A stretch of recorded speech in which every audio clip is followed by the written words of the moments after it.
स्वागत है आप सभी का आपके अपने YouTube चैनल मन दर्पण में। साथियों, आज हम बात करेंगे लाडो प्रोत्साहन योजना के आवेदन फॉर्म किस प्रकार से विद्यालय द्वारा किए जाए व पीईओ द्वारा किस प्रकार से इसको लॉक किया जाए।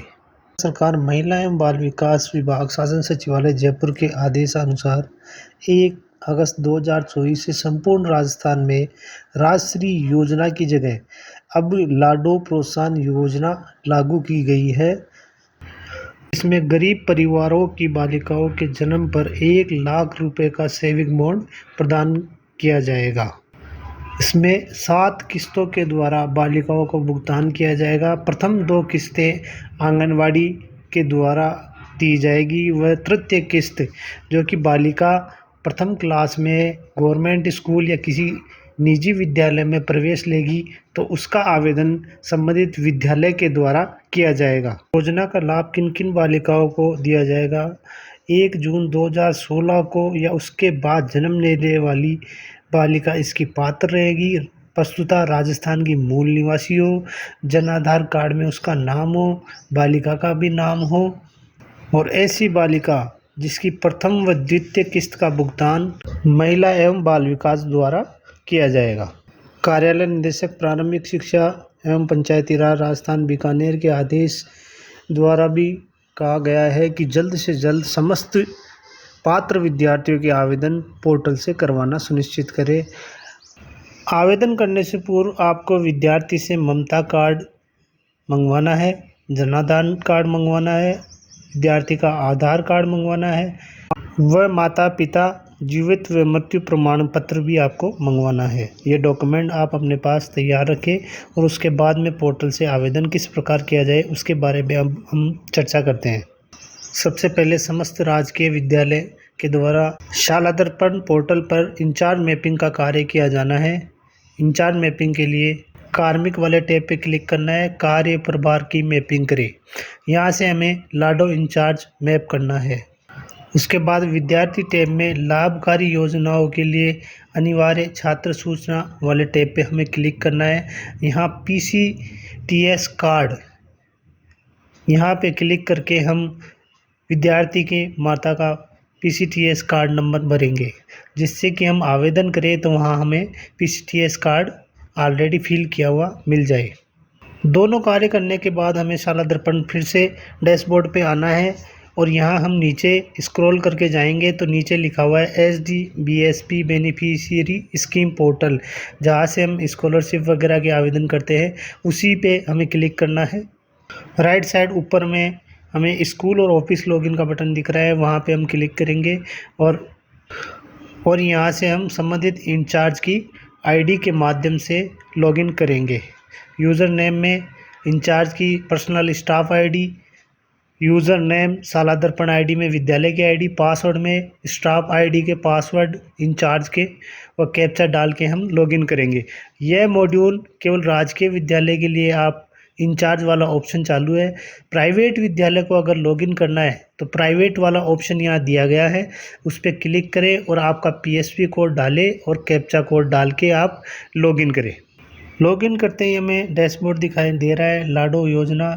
जैसे हम इस पर क्लिक करेंगे हमें लेफ़्ट साइड में स्कूल रोल दिखाई देगा और सामने हमारे डैशबोर्ड आएगा, जो कि अगर पिछले वर्ष के किसी भी विद्यार्थी की लाडो एप्लीकेशन पेंडिंग रह गई है तो कृपया इसे इस सत्र यानी 24-25 में आप सबमिट करें। सबमिट किया जाएगा, उसके बाद में हमारे सामने डैशबोर्ड ओपन हो जाता है। डैशबोर्ड में लेफ़्ट साइड में विद्यार्थी के फॉर्म भरने संबंधित टैब दिए गए हैं वो राइट साइड में मुख्यमंत्री लाडो योजना विज्ञप्ति वाला टैब है। यहाँ से हम लाडो योजना के संबंध में पूरी जानकारी प्राप्त कर सकते हैं। क्लिक व्यू डैशबोर्ड काउंट के नाम से हम टैब पे क्लिक करेंगे तो हमारे सामने पात्र बालिकाओं की संख्या शो हो जाएगी, व कितने हमने आवेदन कर दिए, कितने हमारे आवेदन रिजेक्ट हो गए व कितने स्कूल के आवेदन लॉक कर दिए गए, ये सारी डिटेल हमें डैशबोर्ड पे शो हो जाएगी। विद्यार्थी के फॉर्म भरने के लिए लेफ़्ट साइड में स्टूडेंट फॉर्म नाम से टैब है, वहाँ पे हम क्लिक करेंगे। टैब पर क्लिक करते ही हमारे सामने क्लास वाइज पात्र बालिकाओं की संख्या शो हो रही है, जिसमें फर्स्ट क्लास में 4 बालिकाओं की हमें दिखाई दे रही है। उस संख्या पे हम क्लिक करेंगे। जैसे ही हमने संख्या पे क्लिक किया हमारे डैशबोर्ड में नीचे उन बालिकाओं के नाम शो हो जाएंगे। ये चारों बालिकाएं लाडो योजना के लिए पात्र हैं। इनके आवेदन हेतु एप्लीकेशन एक्शन वाला टैब दिखाई दे रहा है, व्यू एंड फिल। इस ऑप्शन पर हम क्लिक करेंगे। फॉर्म फिल करने के लिए जैसे ही हमने टैब पे क्लिक किया, एप्लीकेशंस बेसिक इन्फॉर्मेशन हमारे सामने शो हो रही है। बालिका का नाम शो हो रहा है, फादर नेम शो हो रहा है, जेंडर शो हो रहा है, डीओबी शो हो रही है, मोबाइल नंबर शो हो रहा है। बेसिक जानकारी विद्यार्थी की यहाँ शो हो रही है। पीसीटीएस आईडी नंबर यहाँ दिखाई नहीं दे रहे। अति लाभकारी योजना वाले टैब में पीसीटीएस नंबर भर दिए होते तो वो यहाँ शो हो जाते हैं। अब फॉर्म भरने के लिए हमें पीसीटीएस कार्ड, जिसे ममता कार्ड भी कहते हैं, विद्यार्थी की माता के पास ममता कार्ड उपलब्ध नहीं है तो हम जनाधार और आधार और मदर के मोबाइल नंबर और बैंक अकाउंट के माध्यम से हम ममता कार्ड नंबर हम देख सकते हैं। आवेदन फॉर्म करने के लिए हमें पीसीटीएस आईडी कार्ड नंबर डालने हैं। पीसीटीएस कार्ड नंबर डालेंगे व लास्ट में बालक की जन्म संख्या डालेंगे। जैसे अगर बालक दूसरे नंबर का है तो 02 डालेंगे, अगर पहले नंबर का बालक या बालिका है तो 01 डालेंगे और गेट पीसीटीएस नंबर पर क्लिक करेंगे। जैसे ही हमने क्लिक किया, पीसीटीएस रिकॉर्ड फाउंड शो हो गया। पीसीटीएस कार्ड की पूरी डिटेल हमारे सामने शो हो जाएगी कि उनको फर्स्ट इंस्टॉलमेंट डेट कब मिली, सेकंड इंस्टॉलमेंट डेट कब मिली, मदर का आधार नंबर क्या है, मोबाइल नंबर क्या है, बच्चों की संख्या कितनी है। अब जो मैंने पीसीटीएस नंबर डाले हैं उनमें इनको फर्स्ट इंस्टॉलमेंट भी नहीं मिली और सेकंड इंस्टॉलमेंट भी अभी तक प्राप्त नहीं हुई। इस कार्ड में पीसीटीएस फर्स्ट इंस्टॉलमेंट डेट व सेकंड इंस्टॉलमेंट की डेट शो नहीं होगी, तब तक हम इस पात्र बालिका का आवेदन तृतीय किस्त के लिए नहीं कर सकते। इसके लिए हमें हमारे पास में जो आशा सहयोगिनी हैं उनसे संपर्क करके इस कार्ड की डिटेल अपडेट करवानी होगी।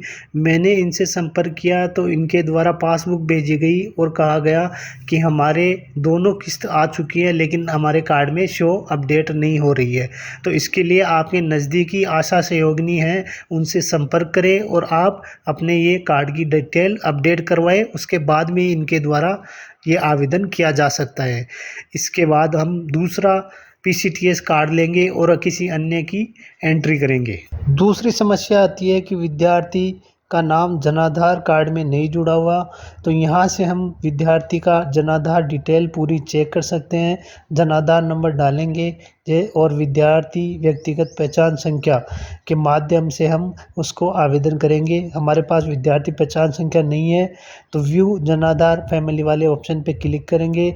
जैसे ही हमारे द्वारा क्लिक किया जाता है हमसे जनाधार नंबर मांगा जाता है और जनाधार नंबर डालते ही उस जनाधार में ऐड किए हुए समस्त मेंबर का डिटेल हमारे सामने शो हो जाता है।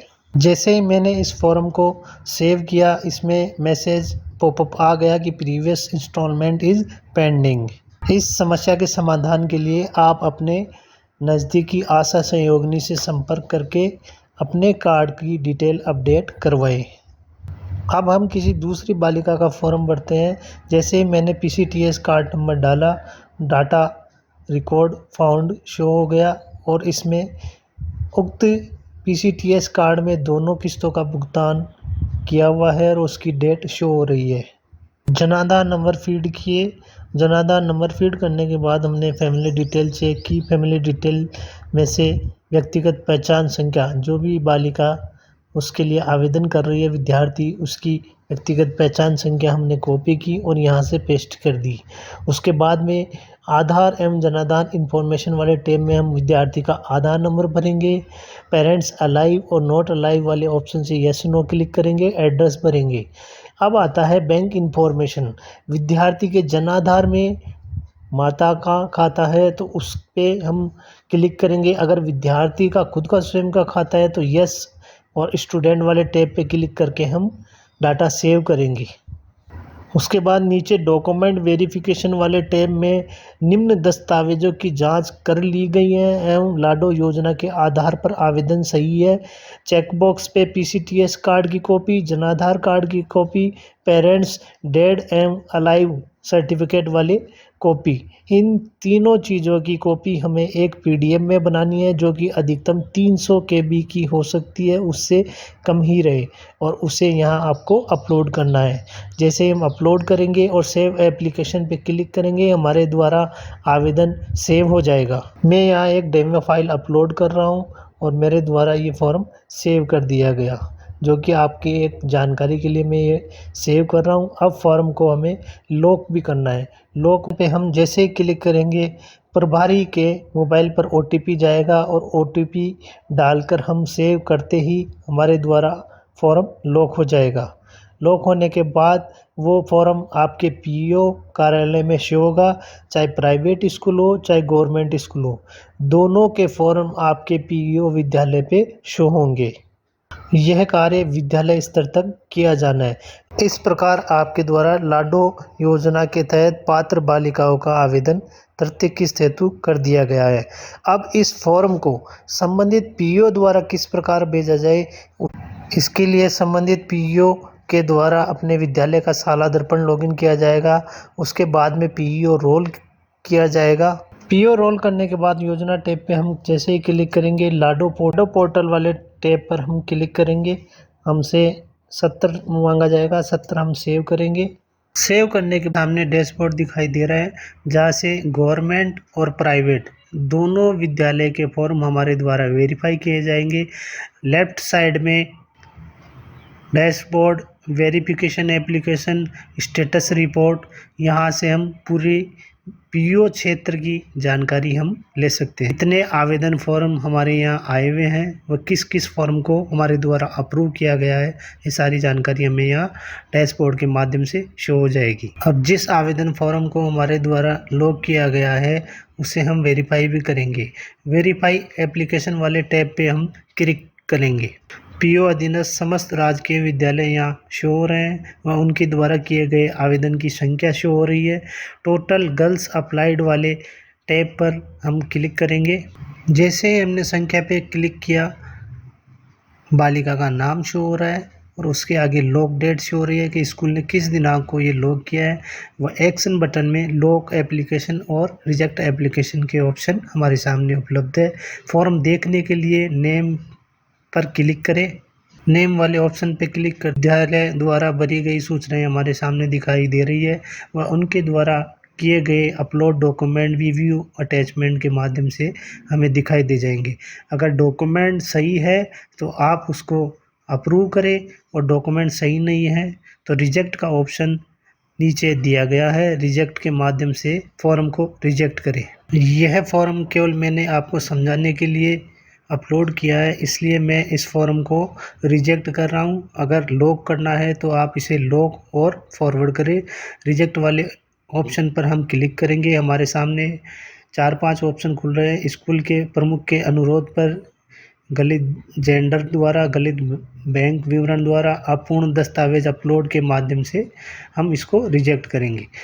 इस प्रकार पीईओ के द्वारा फॉर्म अप्रूव कर डीईओ कार्यालय प्रेषित किए जाएंगे व पात्र बालिकाओं को तृतीय किस्त का लाभ दिया जाएगा। आपको ये जानकारी सही लगी हो तो कृपया चैनल को लाइक करें, शेयर करें और सब्सक्राइब करना ना भूलिए।